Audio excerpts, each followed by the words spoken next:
मेरा नाम एकता है। मैं एक मिडिल क्लास फैमिली से बिलोंग करती थी और एक ऐसे परिवार की रहने वाली थी जहाँ पर मुझे बहुत लाड प्यार से रखा गया था। मुझसे मेरे माता पिता बहुत प्यार करते थे क्योंकि मैं 5 भाइयों की इकलौती और सबसे छोटी बहन थी। मेरे घर वालों की ख्वाहिश थी कि उनकी बेटी की शादी ऐसे परिवार में हो जहाँ पर वो राज करे, लेकिन शायद मेरे भाग्य में ऐसा सुकून लिखा ही नहीं था। राज करना तो दूर की बात, मेरी ससुराल में मुझसे कोई प्यार से भी बात नहीं करता था। मैं नहीं जानती थी कि मेरे साथ आखिर ऐसा क्यों हुआ था और मैंने किसी का क्या बिगाड़ा था जो मुझे ऐसी ससुराल मिली थी। मेरी जिंदगी अपने माता पिता के घर में बहुत सुकून से और खुशी खुशी गुजर रही थी। मेरे घर वाले मेरे लिए रिश्ते तलाश कर रहे थे क्योंकि अब मेरी शादी की उम्र हो चुकी थी। मेरी 4 भाभियां थीं और मेरी चारों भाभियों ने भी कभी मुझे अपनी नंद नहीं बल्कि हमेशा अपनी औलाद की तरह प्यार किया था। मायके में इस तरह भरपूर प्यार पाकर मुझे कभी ये एहसास ही नहीं हुआ था कि लोग दूसरों से नफरत किस तरह से करते हैं। मेरे अभी एक भैया कुंवारे थे, लेकिन उनकी शादी करने से पहले मेरे मम्मी पापा मेरी शादी कर देना चाहते थे क्योंकि मम्मी की तबीयत अब खराब रहने लगी थी। उन्हें हमेशा मेरी शादी की फिक्र लगी रहती थी। वो यही कहती थी कि मैं अपनी बेटी की शादी अपने हाथों से करना चाहती हूँ। यही वजह थी कि मेरे पापा ने मेरे लिए रिश्ते तलाश करना शुरू कर दिया, लेकिन रिश्ता मेरे लिए गांव से आया था और मेरे पापा के एक बहुत पुराने दोस्त ने ये रिश्ता बताया था और उन्होंने इस बात की गारंटी ली थी कि मैं उनके घर पर बहुत खुश रहूंगी। मेरे पापा से मम्मी ने इस बात पर ऑब्जेक्शन भी उठाया था कि शहर में रहने वाले लोग अपनी बेटी की शादी गाँव में नहीं करना चाहते क्योंकि शहर में रहने वाली लड़की गाँव में कभी भी एडजस्ट नहीं हो पाती। तो पापा का कहना था कि आजकल गांव के लोग अपने घरों में शहर से भी अच्छी फैसिलिटीज रखने लगे हैं। वैसे भी हम अपनी बेटी की शादी आंख बंद करके नहीं करेंगे। लड़के के बारे में सारी इन्फॉर्मेशन निकालेंगे और उसके घर जाकर सारी छानबीन करेंगे, सारी बातें देखेंगे। अगर हमारा दिल सब कुछ देखने के बाद पक्का और बेफिक्र होगा तभी हम अपनी बेटी का रिश्ता वहां तय करेंगे, वरना हमारी बेटी के लिए रिश्तों की कोई कमी थोड़ी है। मेरी मम्मी और मेरे सारे भाई इस बात पर राजी हो गए थे। सबसे पहले मुझे लड़के वाले देखने के लिए आ गए थे। उन लोगों को मैं देखते ही पसंद आ गई थी और उनकी तरफ से तो इस रिश्ते की हाँ थी। फिर कुछ दिनों के बाद हमारे यहाँ से भी सब लोग गांव लड़के और उसके परिवार से मिलने के लिए गए थे। लड़के के परिवार में लड़के और उसकी माँ के अलावा और कोई भी नहीं था। मेरे पापा को ये बात बहुत पसंद आई थी कि फैमिली छोटी है, ज्यादा मेंबर भी नहीं है, वहाँ पर हमारी बेटी को ज्यादा काम करने की भी दिक्कत नहीं होगी। यही वजह थी कि मेरे पापा का दिल इस रिश्ते के लिए राजी हो रहा था। मेरे घर वालों को भी लड़का और उसका घर बहुत पसंद आया था। लड़का देखने में बहुत अच्छा था, हालांकि मैं भी कोई कम खूबसूरत नहीं थी। मेरी जोड़ी उस लड़के के साथ बहुत अच्छी लग रही थी। इसीलिए मेरे पापा ने और भाइयों ने यही डिस्कशन किया कि उन्हें मेरा रिश्ता यहाँ पर तय कर देना चाहिए। गांव भी देखने में गांव नहीं लगता था, बल्कि वहां की सड़कें वगैरह बिल्कुल पक्के तरीके से बनी हुई थी और गांव बहुत खूबसूरत था। जिस घर में मेरी शादी होने जा रही थी वो घर भी बहुत बड़ा था क्योंकि लड़के के पिता गांव के पुराने जमींदार थे, इसलिए उनके पास काफ़ी सारी प्रॉपर्टी थी। और फिर लड़का भी अपने माता पिता का इकलौता ही बेटा था। उसके पिता तो इस दुनिया में नहीं थे और माँ भी काफ़ी बूढ़ी हो चुकी थी। सब कुछ इस लड़के का ही था। मेरे सभी घर वालों को ये रिश्ता बिल्कुल ठीक लग रहा था और फिर इस तरह सबकी खुशी के साथ मेरा रिश्ता गांव में पक्का हो गया था। जिस लड़के के साथ मेरा रिश्ता तय हुआ था उसका नाम रणवीर था। मैंने रणवीर की फोटो देखी थी, मुझे भी वो पसंद आ गया था।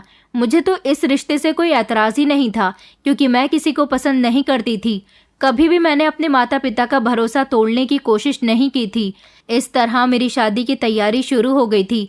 मेरी शादी से मेरे घर वाले जितना खुश थे उतना ही वो मेरे इस घर से चले जाने पर दुखी भी हो रहे थे। मुझे भी बहुत अफसोस था कि सारी जिंदगी जिस घर से मुझे इतना प्यार मिला था अब मैं उस घर को छोड़कर जाने वाली थी। और फिर फाइनली मेरी शादी भी हो गई थी और मैं विदा होकर अपनी ससुराल आ गई थी। अपनी विदाई के समय मैं बहुत रोई थी। मेरे चारों भाइयों का भी रो रोकर बुरा हाल था और मेरे मम्मी पापा तो अपने होश में ही नहीं थे। इस तरह जब मैं विदा होकर अपनी ससुराल आई तो मेरे ससुराल में भी मेरा अच्छे तरीके से स्वागत किया गया था। लेकिन अगले ही दिन मेरी ससुराल में मौजूद सारे ही मेहमान हमारे घर से चले गए थे और फिर जिंदगी डेली रूटीन पर आ गई थी। अब मैं बेटी नहीं बल्कि किसी की बहू और किसी की पत्नी बन चुकी थी, इसलिए अब मुझे इस घर की जिम्मेदारी को संभालना था। आखिरकार मैं इस घर की इकलौती बहू थी। मैं सारा दिन घर के सारे काम किया करती थी, जबकि मेरी सास ज्यादातर अपने कमरे में आराम करती थी। आस पड़ोस की काफ़ी सारी ऐसी औरतें थीं जो अपने काम से फ्री होने के बाद मेरी सास के कमरे में आकर बैठ जाती थीं और घंटों घंटों बातें किया करती थी। मेरा काम इतना होता था कि मैं बार बार उन लोगों को चाय बनाकर देती रहती थी। वैसे तो मैं अपने पति की सेवा भी दिल लगाकर किया करती थी, लेकिन ना जाने क्यों मेरा पति मुझे ज़्यादा भाव नहीं देता था। पता नहीं मेरा पति ऐसा क्यों था। मैं उसके सारे काम किया करती थी। कभी उसके लिए चाय बनाती तो कहता कि चाय तुमने अच्छी नहीं बनाई है। खाना बनाती तो कहता कि तुमने खाना अच्छा नहीं बनाया है। कभी उसमें नमक तेज बताता तो कभी मिर्ची तेज बताता था। वो मेरे किसी न किसी काम में मेरी कमियां निकालता रहता था। मैं हमेशा उसके लिए अच्छी बनने की कोशिश करती थी। मेरी शादी को 5 महीने गुजर गए थे, लेकिन अभी तक उसके दिल में मेरे लिए जगह बन ही नहीं पाई थी। मैं बहुत परेशान थी कि आखिर मेरा पति ऐसा क्यों है, जबकि मेरी सास का बिहेवियर मेरे साथ बिल्कुल ठीक था। बस जिस दिन से मैं इस घर में आई थी, उन्होंने मुझे इस घर की नौकरानी बना दिया था। हालांकि मेरे आने से पहले वो अपने बेटे का खुद ख्याल रखती थी, घर के सारे काम किया करती थी, लेकिन जिस दिन से मैं इस घर में आई थी, उस दिन से उन्होंने घर के किसी भी काम को हाथ नहीं लगाया था। और बस उनको तो ऐसा लगता था जैसे वो अपने बेटे की माँ नहीं, बल्कि इस पूरे घर की महारानी हो, जिसका हुक्म इस घर में चलता है, और उसका हुक्म पूरा करने के लिए और कोई नहीं, बल्कि सिर्फ और सिर्फ मैं हूँ, जो मुझे हुक्म देती जाए और मैं हुक्म के मुताबिक सारे काम करती चली जाऊँ। फिलहाल जैसे तैसे मेरी जिंदगी गुजर रही थी। मैं इस घर में आने के बाद बिल्कुल भी खुश नहीं थी। मुझे तो अभी तक मेरे मायके जाने की भी परमिशन नहीं दी गई थी, क्योंकि मेरा पति मुझे अभी तक मेरे मायके लेकर नहीं गया था। कई बार मेरे भाइयों ने मुझे लेने आने की कोशिश भी की थी, मगर हर बार मेरे पति ने इनकार कर दिया था कि मेरी मर्जी के बिना मेरी पत्नी कहीं नहीं जाती। मेरे पति की इन बातों से मेरे घर वालों को भी लगने लगा था कि मैं अपनी ससुराल में खुश नहीं हूँ, मगर अब वो लोग क्या कर सकते थे। आखिरकार मैं इस घर की बहू बन चुकी थी। मेरे घर वाले कभी कभी मुझसे मिलने के लिए आ जाते थे, तो मेरा पति उनके साथ इतने अच्छे तरीके से बिहेव करता था कि वो लोग उसे देखकर यही सोचते थे कि कभी कभी उन्हें गलत फहमी हो जाती है कि उनका दामाद अच्छा नहीं है। लेकिन मेरी हालत देखकर वो लोग कन्फ्यूज़न में पड़ जाते थे। उनकी कुछ समझ में नहीं आता था कि आखिर मेरे घर में क्या चल रहा है। वो मुझसे कुछ पूछने की और बात करने की कोशिश करते थे, तो मैं उनको कुछ बता ही नहीं पाती थी। मैं यही कहती थी कि मैं यहाँ पर खुश हूँ, मुझे यहाँ कोई किसी तरह की रोक टोक करने वाला नहीं है। मेरी बात पर मेरे घर वाले खामोश होकर हमारे घर से चले जाते थे। मेरे पति ने मुझे एक मोबाइल दिया हुआ था, जिससे मैं कभी कभी अपने घर वालों से बात कर लिया करती थी। मेरी शादी को धीरे धीरे 7 महीने हो गए, जब अचानक मुझे खबर मिली कि मैं प्रेग्नेंट हूँ। मैंने जब ये खबर अपनी सास को सुनाई तो मेरी सास बहुत ज़्यादा खुश हुई थी, और उन्होंने इस खुशी को सुनकर उसी समय पूरे गांव में मिठाई बंटवाई थी। मुझे लगा था कि इतनी बड़ी खुशी की खबर से मेरा पति बदल जाएगा, मुझसे प्यार करने लगेगा, मेरी कदर करने लगेगा, और मैं चाहती थी कि मैं ये खबर खुद अपने मुंह से अपने पति को सुनाऊं, क्योंकि मेरा पति काम पर गया हुआ था और मैं रात को उसके घर आने का इंतज़ार कर रही थी।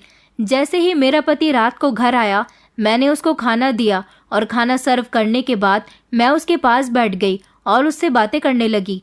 बातों ही बातों में मैंने उसे इस बारे में बता दिया था, क्योंकि मैं गौर से उसके रिएक्शन देखना चाहती थी, क्योंकि ये एक ऐसी खबर होती है जो अगर कोई मर्द सुनता है तो खुशी से उछल पड़ता है। मगर अपने पति के चेहरे के रिएक्शन देखकर तो मेरा चेहरा भी उदास हो गया था, क्योंकि मेरे पति को उसके पिता बनने की खबर सुनकर कोई फर्क ही नहीं पड़ा था, बल्कि ऐसा लगता था कि वो उदास हो गया।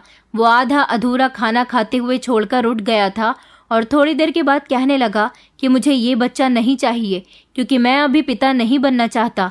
मैं अपनी ज़िंदगी आज़ादी से गुजारना चाहता हूँ। पिता बनकर मैं जिम्मेदारियों के बीच घिरकर नहीं रहना चाहता। अभी तक मैंने तुम्हें अपनी पत्नी के रूप में एक्सेप्ट नहीं किया, तो फिर मैं इस बच्चे को पिता के रूप में कैसे एक्सेप्ट कर सकता हूँ। तुम चाहती हो कि मैं अपनी आज़ादी भूलकर पिता बनकर जिम्मेदारियों में घिरकर रह जाऊं। मैं ऐसा नहीं कर सकता। कल ही तुम मम्मी के साथ जाकर अपना अबॉर्शन करवा लेना। मैंने अपने पति की बात सुनी और कहा कि तुम कैसे इंसान हो। पिता बनने की खबर सुनकर तो हर मर्द उछल पड़ता है, और तुम चाहते हो कि मैं अपना अबॉर्शन करवा लूं। मैंने अपने पति के आगे हाथ जोड़े और कहने लगी कि प्लीज मुझ पर ऐसा जुल्म मत करो। तुम इस बच्चे के पिता नहीं बनना चाहते, मगर मैं तो इस बच्चे की माँ हूँ। मैं तो इसकी माँ बनकर इसे पालना चाहती हूँ, इसको जन्म देना चाहती हूँ। लेकिन मेरा पति कहने लगा कि नहीं, ऐसा कुछ नहीं हो सकता। तुम खामोशी से जाकर अपना अबॉर्शन करवा लो, वरना अच्छा नहीं होगा। मैंने अपने पति के आगे हाथ जोड़ लिए, उसके आगे रिक्वेस्ट की, बहुत गिड़गिड़ाई, मगर मेरे पति को कोई फर्क नहीं पड़ा। जबकि मेरी सास अपने घर में पोता पोती आने की खुशी में दीवानी हो रही थी और मेरा पति उनके खुशी को अच्छी तरह से देख रहा था। सारी रात मैं इसी तरह से रोती रही थी। मेरा पति गहरी नींद में सो गया था, लेकिन सुबह जब मेरा पति उठा तो उसका मूड मेरे साथ बहुत अच्छा था और उसने मुझसे अपने रात वाले बिहेवियर के लिए माफ़ी मांगी थी। उसने कहा था कि मुझे माफ़ कर दो, मुझे नहीं पता था कि तुम मेरी इस बात का इस तरह से बुरा मान जाओगी कि सारी रात रोती रहोगी। इस बारे में तुम प्लीज़ मम्मी को कुछ मत बताना। आज हम दोनों बाहर कहीं घूमने चलते हैं। वैसे भी शादी के बाद से अभी तक मैंने तुमसे ढंग से बात भी नहीं की। अब तुम मुझे इतनी बड़ी खुशी देने वाली हो तो अब मुझे अपनी जिम्मेदारियों को समझना चाहिए। मुझे अपने पति की बात सुनकर बहुत खुशी हुई थी। मेरे पति ने कहा कि मैं तुम्हारा पूरे 9 महीने बहुत ख्याल रखूंगा। आखिरकार तुम मेरे बच्चे को जन्म देने वाली हो, लेकिन इससे पहले मैं तुम्हें बाहर घुमाने लेकर जाना चाहता हूँ, क्योंकि उसके बाद तुम सारा दिन घर में आराम करना। तुम्हें अब घर में काम भी करने की कोई ज़रूरत नहीं है। अपने पति के मुंह से आज पहली बार इतनी मोहब्बत भरी बातें सुनकर मैं बहुत खुश हो रही थी। मुझे ऐसा लग रहा था जैसे मुझे सारी दुनिया की खुशियाँ मिल गई हैं। मैं जल्दी से तैयार हुई और अपने पति के साथ बाहर घूमने के लिए चली गई थी। मेरा पति गाड़ी पर मुझे रेस्टोरेंट में खाना खिलाने के लिए ले गया था, लेकिन अभी हम रेस्टोरेंट पर नहीं पहुंचे थे कि अचानक बीच रास्ते में मेरे पति ने एक मेडिकल स्टोर के आगे अपनी गाड़ी रोक ली और मुझे गाड़ी के पास खड़े रहने के लिए कहा और खुद मेडिकल स्टोर के अंदर चला गया। वहां ना जाने वो क्या लेने गया था, ये तो मैं नहीं जानती थी, लेकिन जब वो मेडिकल स्टोर से बाहर निकला और दोबारा से अपनी बाइक स्टार्ट करने लगा तो मैंने उससे पूछा कि आखिर मेडिकल से क्या खरीदने गए थे आप? तो उसने कहा कि कुछ नहीं, बस मुझे खांसी हो रही थी तो सोचा कि मेडिकल से दवाई ले लेता हूँ। आज मेरे पति का बिहेवियर बहुत अच्छा था। वो बहुत खुशी खुशी मुझसे बातें कर रहा था, इसलिए मैंने उसकी इस बात पर यकीन कर लिया और फिर उसके बाद वो मुझे रेस्टोरेंट में खाना खिलाने के लिए ले गया। जब हमने ऑर्डर किया तो वेटर खाना लेकर नहीं आया था, बल्कि मेरा पति खुद ही वेटर के हाथ से खाना लेने के लिए चला गया था और उसने मुझे अपनी जगह पर बैठने के लिए कहा था। उसके बाद हम दोनों पति पत्नी ने खाना खाया। हम दोनों ने अपनी अलग अलग प्लेट्स में खाना निकाला था। उस दौरान मेरे पति का बिहेवियर इतना अच्छा था कि मुझे अपना पति बहुत पसंद आने लगा था और ऐसा लगता था जैसे मैं अभी तक जिस इंसान के साथ थी वो कोई और था, लेकिन आज जिस इंसान के साथ हूँ वो मेरा पति है। मैं बहुत खुश थी और मन ही मन सोच रही थी कि मेरी खुशियों को किसी की नज़र न लगे और ज़िंदगी इसी तरह से हंसी खुशी गुजरती रहे। वो पूरा दिन हम लोग घूमते रहे थे, कभी आइसक्रीम खाई, कभी गोलगप्पे खाए और हम लोगों ने मूवी भी देखी थी। उसके बाद हम लोग रात के समय घर आ गए थे, मगर हैरानी वाली बात ये थी कि घर आते ही मेरे पेट में अचानक से दर्द शुरू हो गया था और मैं दर्द से तड़पने लगी थी। मेरी तबीयत इतनी ख़राब हो चुकी थी कि मेरी समझ में नहीं आ रहा था कि आखिर मुझे क्या हो गया है। मेरी सास भी मुझे डांटने लगी कि आखिर तुम लोगों को घर से बाहर जाने की क्या ज़रूरत थी। मेरे पेट में दर्द के बारे में सुनकर मेरे पति ने बताया कि हम लोगों ने बाहर का खाना खाया था, तो मेरी सास इस बात पर चिल्लाने लगी, कहने लगी कि ऐसी कंडीशन में बाहर का खाना खाने की क्या ज़रूरत थी। मुझसे पूछ कर जाते तो मैं कभी भी बहू को घर से निकलने नहीं देती। अरे भगवान ने इतनी बड़ी खुशी दी है, तुम्हें अपना पूरे 9 महीने बहुत ख्याल रखना है। मैं तुम्हें घर का कोई काम नहीं करने दूंगी। आखिर मेरे बेटे का बच्चा इस दुनिया में कदम रखने वाला है। मगर ऐसा कुछ नहीं हुआ था, क्योंकि मेरी तबीयत बिगड़ने का मकसद ये था कि मेरा मिसकैरेज हो गया था और ऐसा होने से तो मेरे होश उड़ गए थे। मेरी प्रेगनेंसी ख़त्म हो गई थी। मेरी सास को भी इस बात पर बहुत गुस्सा आया था और उन्होंने मुझे इसका जिम्मेदार ठहराया था। लेकिन जब ये बात कंफर्म हो गई कि मेरी प्रेगनेंसी ख़त्म हो चुकी है, तब मेरे पति का बिहेवियर मेरे साथ बिल्कुल पहले जैसा हो गया था। वो फिर से वही ख़तरनाक वाला पति बन गया था जो मुझे बिल्कुल भी पसंद नहीं था। मुझे अपने पति पर बहुत गुस्सा आया था। आखिरकार मेरे पति की सच्चाई मेरे सामने खुलकर आ गई थी। उस दिन मेरा पति जब मुझे रेस्टोरेंट में खाना खिलाने के लिए लेकर गया था और जब रास्ते में वो मेडिकल स्टोर पर रुका था, वो मेडिकल स्टोर पर अपनी खांसी की दवाई लेने के लिए नहीं बल्कि वो दवाई लेने के लिए गया था जिसको खाने के बाद मेरा मिसकैरेज हो जाने वाला था। और उसने वो दवाई खामोशी से रेस्टोरेंट में ही मेरे खाने में मिला दी थी और इस तरह मैंने वो खाना खाया तो फिर मेरा मिसकैरेज हो गया। मैं बहुत रोई थी। मैं सोच सोच कर हैरान हो रही थी कि इस दुनिया में ऐसे भी लोग होते हैं जो इतना घटिया काम करते हैं। उस दिन के बाद से मेरे पति की इज्जत मेरी आंखों में बिल्कुल भी नहीं रही थी। मेरा पति अगर मुझसे बात नहीं करता तो मैं भी उससे बात करने की कोशिश नहीं करती थी, जबकि मेरी सास की नज़रों में मैं पूरी तरह से गिर चुकी थी। उन्हें यही लगता था कि घर से बाहर जाकर बाजार की चीज़ खाने से मेरा मिसकैरेज हो गया और वो इस गलती का जिम्मेदार सिर्फ मुझे ही ठहराती थी। बार बार मुझे ताने दिया करती थी। इसी तरह कई साल गुजर गए और मैं अभी तक प्रेग्नेंट नहीं हुई थी। मेरी सास हमेशा यही कहती थी कि तुम्हारी एक गलती की वजह से तुम्हारी शादी को 4 साल गुजर गए, लेकिन अभी तक तुम माँ बनने का सुख नहीं देख पाई हो। अपनी सास के इतने ढेर सारे ताने भी मैं बर्दाश्त किया करती थी, जबकि अपने पति का गलत बिहेवियर भी मैं ही बर्दाश्त किया करती थी। इस घर में मैं सब कुछ बर्दाश्त करके रह रही थी, लेकिन फिर भी मेरे नसीब की खुशियाँ जैसे कहीं खो सी गई थी। शादी को पूरे 4 साल हो गए थे, लेकिन एक दिन भी मैं अपने मायके नहीं गई थी। हाँ, इतना ज़रूर था कि मेरे मायके वाले कभी कभी मुझसे मिलने के लिए आ जाते थे और मेरी सास से बहुत शिकायत करते थे कि हमारी बेटी को हमारे घर नहीं भेजती। मगर मेरा पति उन लोगों से साफ कह दिया करता था कि आपकी बेटी को हमारे घर में कोई कमी नहीं है, तो फिर हम लोग उसे उसके मायके क्यों भेजेंगे। मैं बहुत दुखी रहने लगी थी। एक तो अपने ससुराल वालों के बिहेवियर से मैं बहुत तंग आ गई थी और दूसरी बात ये थी कि अभी तक मैं प्रेग्नेंट नहीं हो पा रही थी। मेरी सास की बातों ने मुझे परेशान करके रख दिया था।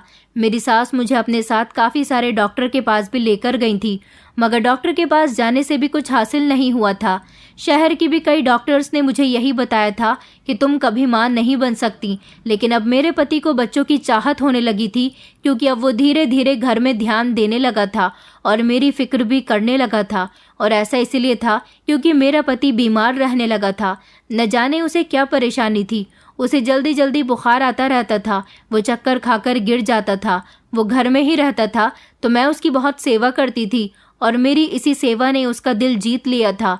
वो धीरे धीरे मेरे करीब आने की कोशिश करता था, मुझसे बातें करने की कोशिश करता था, लेकिन मैं अंदर से पूरी तरह से टूट चुकी थी।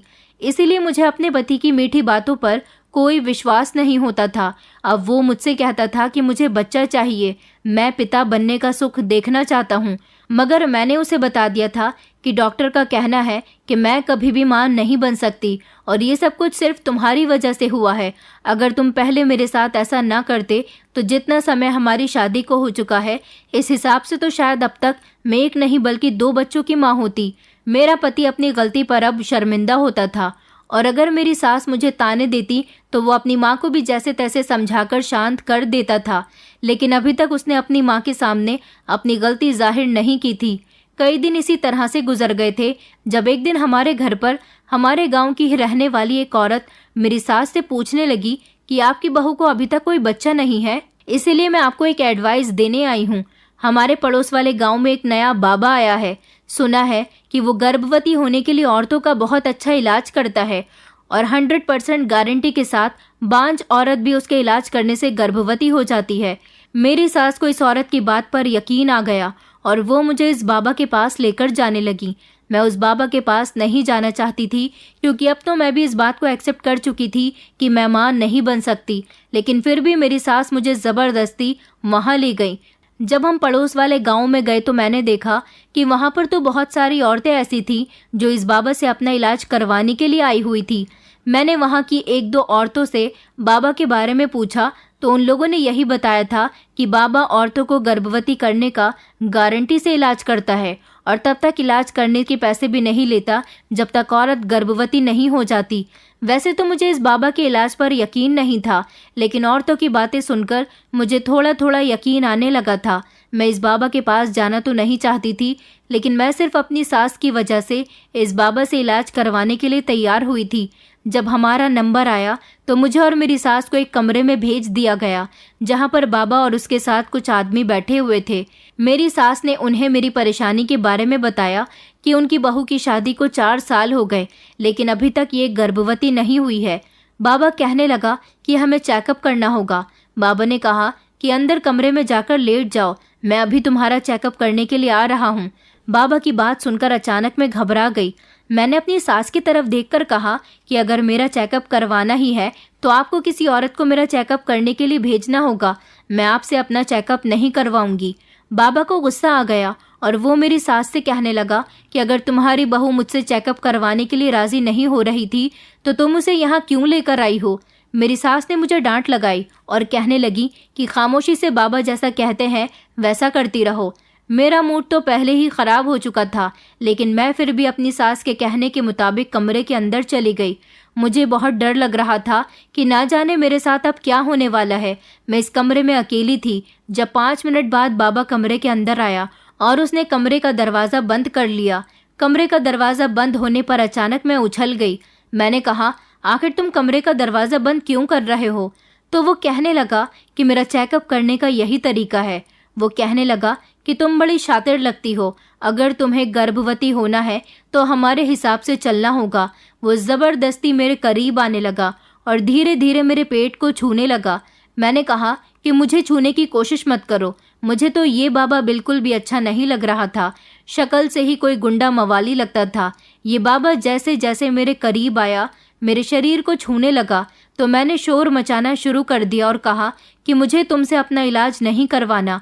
मैं भागती हुई दरवाज़ा खोलकर बाहर आ गई और अपनी सास से लिपटकर कहने लगी कि प्लीज़ मम्मी जी, मुझे यहाँ से ले चलो, ये बाबा बहुत गंदा है, मुझे इसके साथ इलाज नहीं करवाना। बाबा गुस्सा होते हुए बाहर आया और मेरी सास से कहने लगा कि इस तरह तो तुम्हारी बहू कभी गर्भवती नहीं हो सकती, इसे यहाँ से लेकर चली जाओ, मैं इसका इलाज कभी नहीं करूँगा। वहाँ पर मौजूद सारी ही औरतें मुझे बुरा भला कह रही थी कि तुम बाबा पर शक कर रही हो, तुम नहीं जानती कि बाबा के इलाज से न जाने कितनी औरतें गर्भवती हो गई और ये लड़की है कि अपना चेकअप करवाने में ही इतना चिल्ला रही है। उन सारी औरतों की बातें सुनकर मेरी सास खामोश खड़ी हुई मुझे घूर रही थी और फिर वो मुझे घर लेकर आ गई। घर आने के बाद मेरी सास ने मुझे इतनी बातें सुनाई थी जिन्हें सुनकर मैं फूट फूट कर रोने लगी थी।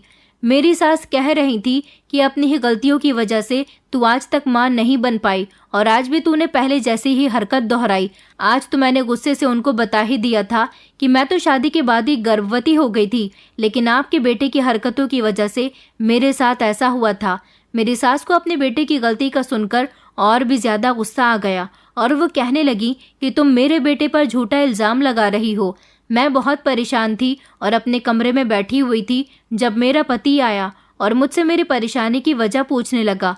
मैंने उस पर भी अपना गुस्सा निकाल दिया था क्योंकि मैं अपने पति से खुलकर बात कर लिया करती थी। अब उसके डंक पहले से गल गए थे अपनी बीमारी की वजह से। उसे किसी साथी से बात करने की ज़रूरत थी जो कि अब वो घर में मुझे अपना साथी समझने लगा था, लेकिन वो मेरे दिल से उतर चुका था और अब मुझसे मेरी परेशानी पूछ रहा था, लेकिन मैं उसे कुछ नहीं बताना चाहती थी। फिर उसने ज़बरदस्ती मुझसे बात करने की कोशिश की तो मैं फूट फूट कर रोने लगी और उसे बाबा के बारे में सब कुछ बता दिया। मेरा पति कहने लगा कि बाबा के बारे में तो मैंने भी सुना हुआ है। मेरा पति मेरे आगे हाथ जोड़कर कहने लगा कि देखो, मैं अपनी गलती पर बहुत शर्मिंदा हूँ, मेरी वजह से तुम सारी ज़िंदगी बहुत परेशान रही हो, प्लीज़ मुझे पिता बनने का सुख दे दो, मैं सारी ज़िंदगी तुम्हारा एहसानमंद रहूँगा, प्लीज़ बाबा के पास चली जाओ। मैंने अपने पति से कहा, लेकिन मैं हैरान इस बात पर हूँ कि आखिर वो बाबा ऐसा भी क्या करता है कि उसका इलाज करने वाली औरतें प्रेग्नेंट हो जाती हैं। मेरा पति कहने लगा कि ऐसा कोई तो इलाज वो करता होगा, तभी तो इस बात की गारंटी भी लेता है। मैंने कहा, लेकिन शहर की बड़ी बड़ी डॉक्टर्स भी कह चुकी हैं कि मैं बांझ हूँ, मैं कभी मां नहीं बन सकती, तो फिर ये बाबा ऐसा कौन सा इलाज करेगा जिससे मैं प्रेग्नेंट हो जाऊंगी। मेरा पति कहने लगा कि प्लीज़ तुम मेरी खातिर एक बार बाबा के पास चली जाओ। अपने पति के इतनी जिद करने पर अगले दिन मैं अपनी सास के साथ दोबारा से बाबा के पास चली गई थी। मैं वहां गई तो ये देखकर मैं दंग रह गई थी कि वहां पर एक औरत बहुत ज़्यादा खुश हो रही थी कि वो प्रेग्नेंट हो गई है, जबकि उसकी शादी को 15 साल हो गए थे। 15 साल बाद उसे माँ बनने की खुशी मिली थी। मेरी तो कुछ समझ में नहीं आ रहा था कि ये सब कुछ क्या हो रहा है। मैं पढ़ी लिखी और शहर की रहने वाली लड़की थी, इसलिए इन मनगढ़ंत बातों पर इतनी आसानी से विश्वास करना मेरे लिए नामुमकिन था। मुझे इस बाबा की नज़र भी बहुत अजीब और गंदी लगती थी। मैं चाहती थी कि किसी तरह से इसके इलाज करने का तरीका पता लगा सकूं, क्योंकि ना जाने क्यों अंदर से मेरा मन इस बाबा से इलाज करवाने के लिए बिल्कुल भी तैयार नहीं हो रहा था। अपने दिल की तसल्ली के लिए मैंने एक प्लान बनाया और मैंने सोचा कि अपने इस प्लान से मैं ये जान सकूंगी कि ये बाबा औरतों को बेवकूफ़ बना रहा है या फिर सच में इसके इलाज से औरतें प्रेग्नेंट हो जाती हैं। इसलिए मैं बाबा के पास आ गई और यहाँ आने के बाद जब बाबा ने मेरा चेकअप करने के लिए मुझे कमरे में जाने के लिए कहा तो मैं कमरे में चली गई और जाने के बाद मैंने फ़ौरन ही अपने मोबाइल का कैमरा ऑन करके एक कोने में रख दिया और फिर मैं खुद बिस्तर पर लेट गई। जैसे ही मैं बिस्तर पर लेटी तो कुछ देर के बाद ही बाबा कमरे में आ गया। आज फिर उसने कमरे के अंदर आते ही कमरे का दरवाज़ा बंद किया और धीरे धीरे मेरे करीब आने की कोशिश करने लगा। मुझे उसकी ये हरकत बिल्कुल भी अच्छी नहीं लग रही थी, लेकिन फिर भी मैं ये सब कुछ बर्दाश्त करती रही। थोड़ी ही देर गुजरी थी कि बाबा ने मेरे एक इंजेक्शन लगाया, ये कहकर कि ये ताकत का इंजेक्शन है, और इस इंजेक्शन के लगाते ही मैं बेहोश हो गई और फिर मुझे पता ही नहीं रहा कि मेरे साथ क्या हुआ। शायद सुबह से लेकर रात तक मैं बेहोश ही रही थी, क्योंकि जब मुझे होश आया तो मैं बहुत थकावट महसूस कर रही थी और बाबा कमरे में मौजूद नहीं था। मुझे होश में आता हुआ देखकर एक जवान लड़की कमरे में आई और उसने जाकर फौरन बाबा को बताया कि मैं होश में आ चुकी हूँ।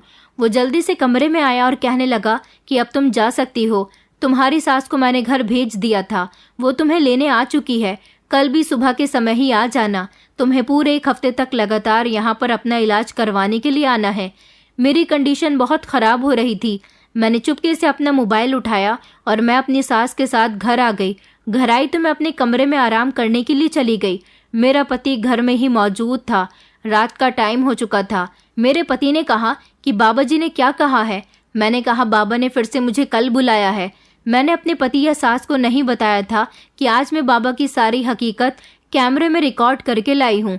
औरतों के साथ ऐसा भी क्या करता है कि जो वो गर्भवती हो जाती हैं। ये बात जानने के लिए मैंने अपना मोबाइल ऑन किया, क्योंकि मेरे कैमरे में कमरे के अंदर का सारा नज़ारा रिकॉर्ड हो चुका था। जैसे ही मैंने अपना मोबाइल ऑन करके वीडियो देखा तो मेरे पैरों तले से ज़मीन निकल गई थी, क्योंकि उसमें तो मुझे अपनी आंखों पर विश्वास नहीं हो रहा था कि बाबा इतना घिनौना खेल भी खेल सकता है।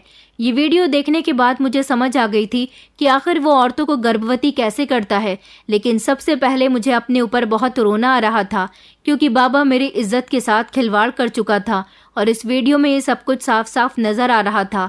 मैंने ये वीडियो अपने पति को दिखाई तो मेरा पति गुस्से से लाल पीला हो गया। मैंने अपने पति से कहा, ये है बाबा की हकीकत, तुम लोग बाबा पर इतना विश्वास करते हो और देखो ये बाबा क्या कर रहा है, और शायद तुम ही लोगों की वजह से मैं इस बाबा के झांसे में आ गई और इसका शिकार बन गई।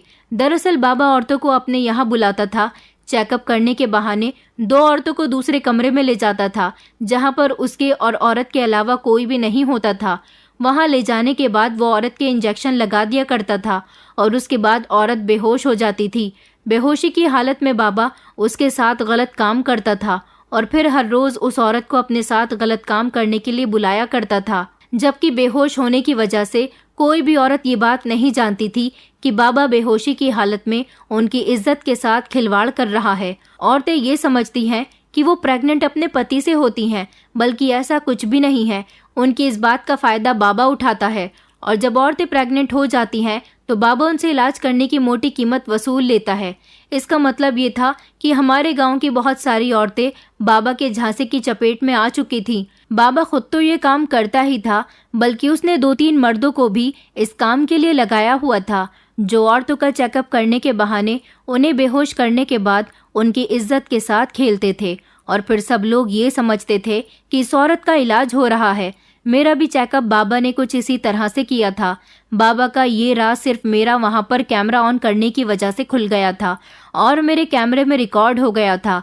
जब मेरे पति ने ये वीडियो देखी तो मेरी सास को भी दिखाई। मैंने अपनी सास से कहा कि मैं तो कहती थी कि ये बाबा ढोंगी है। आखिर ऐसा कैसे हो सकता है कि कोई औरत जो बांझ हो, जो बड़े बड़े डॉक्टर के इलाज करने से प्रेग्नेंट ना हो सके, वो इस बाबा के इलाज करने से प्रेग्नेंट हो जाए।